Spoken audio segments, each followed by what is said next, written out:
Hey, what's going on YouTube? It's Pyromancer here, and I hope you're all having a wonderful day. Welcome back to my channel. And today we're going to be taking a look at something that I've wanted to talk about for quite some time, but have been waiting to bring it up, and I haven't seen anyone else really talk about it. And what we're going to be talking about today is the Argus the Unmaker fight. Now, I want to preface this video by saying, a lot of times in the past, people haven't really considered fight mechanics to be what we call canon. And canon just meaning something that is actually tangible and makes story sense to the game universe.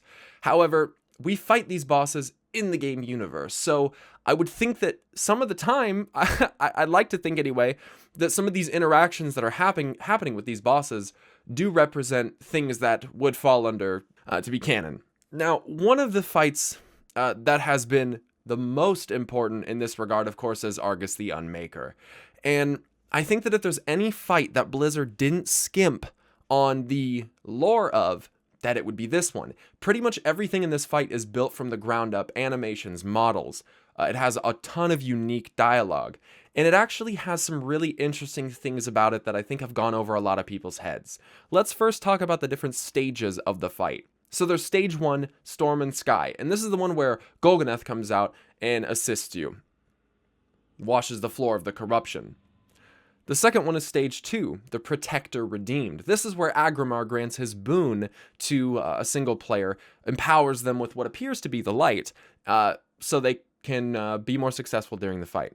The third stage is the Arcane Masters. This is where aman'thul blasts Argus with a temporal blast, which seemingly splits him apart, giving him more time to kind of regenerate, if you will, to pool his power back up, to come back and do what he does next.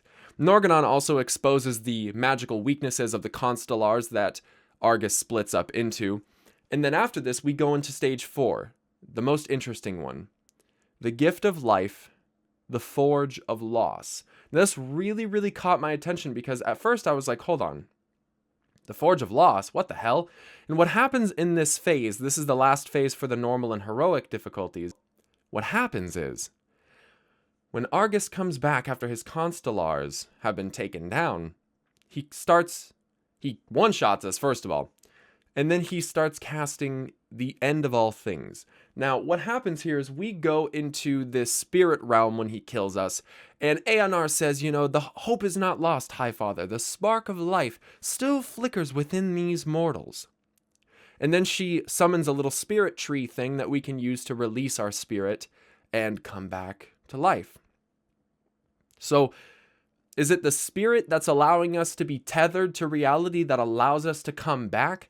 The reason that I ask you this, is it possible that the world trees are what keep us bound to Azeroth when we die? While we go to this little purgatory shadow realm thing, we don't actually seem to go all the way to the shadow realm as we have to traverse with Una. Now, the next part's very interesting, because this is the part in the fight where Argus the Unmaker starts spawning re-origination modules. If you're not aware, re-origination is this power that the Titans use to essentially reset a world if it ever succumbs to systemic disorder. They will purge it with re-origination, and I have always assumed come back to reshape it into something that they wish that it would be. They come back and reorder it. So re-origination, it completely resets it, kills everything, and they come back and reset it. This is kind of like a reset button, not quite death and apocalypse, utter obliteration, but just a reset. But what happens when these re-origination modules go off? Well, if you allow them to detonate, the re-origination modules cause motes of titanic power to spawn in the spirit realm. And then what happens is you go in, you grab the spirits as a ghost, and then when you come out, you can give them to Khaz'goroth, and what does Khaz'goroth do? He takes that power and Titan forges you with it. So hold on. Wait a second.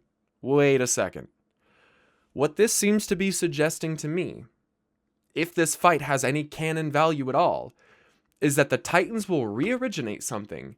The power from that will be pulled into this little spirit realm, this little purgatory thing. And then once we have that power, Khaz'goroth can use it to make new Titan Forged. Do you see what's going on here? The Titan Pantheon is one of our biggest enemies. But the reason is we are disorder. We are the corruption. We're a problem. And the way that I'm kind of looking at this here is that Argus is the one that probably created the curse of flesh, where it actually came from. Flesh is his gift. He is your true creator. And we are byproducts. We are literally walking foot soldiers for the old gods. A lot of people don't realize that, and that's something that I'm going to be definitely exploring more in my next video, talking about how evil the old gods actually are. But I just wanted to throw this out there to you guys. What's happening in this fight is they re-originate, they kill the life, they take the power from the life, the spark of life or whatever, and they use the Forge of Loss to Titan forge new ordered beings. Is that what the Titans have been doing with all their planets this whole time? Have they been intentionally, has aman'thul been intentionally causing these planets to fall to corruption so that they can re-originate it, so they can come back and shape it how they want to? And to them, it's okay. It's not evil. They're not doing what Sargeras is doing by purging planets of all life. Get the fuck out of here. Re-origination clearly does that, but because they're using it to shape the world and make new Titan Forge, it's not evil. It's not bad. This is the veil. This is the crux of the WoW storyline, right? I think it's way too uncanny that the whole time that Sargeras has been the bad guy, like 20 years, we've never seen him in person until just now. There's no way that's coincidental. I'm pretty sure, and I'll elaborate more on this in future videos, that Sargeras is like the good guy in this situation.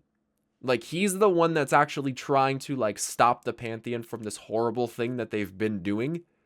And he has an alternate way as to how it can be done. Whether it's good or not in our eyes is obviously debatable. But I want to know what you guys think. What do you think about this fight? Like, do you think that it holds any canon value? Because really, a lot of these abilities are way in depth. There's so many different abilities for the fight. I really would like to think that this fight, if any fight ever has had canonical value, it would be this one. I don't think that Blizzard just got lazy and threw together this fight and it just so happens that this is how it lined up. That Blizzard is gone, you guys. That lazy Blizzard that just randomly throws things together that you're used to from Warlords of Draenor is gone. They're not coming back. So you got to have more faith in their ability to tell a cohesive, coherent story. And I think that this is part of them doing that. But I'd love to know your guys' thoughts as always. Leave a comment in the comment section down below and like this video if you liked the video. That's my best way to know if you actually did enjoy the content. Subscribe to my channel for more future content, of course. And if you guys don't know, I do have a Twitter, Twitch, and a YouTube page. Or not YouTube, Patreon page, which you can find links to all down in the description below. But that's pretty much all I have to say, you guys. I love and appreciate you very much. You stay awesome. And until next time, I'll see you guys. Well, you know where I'll see you. I'll see you right here. I'll see you later. Peace.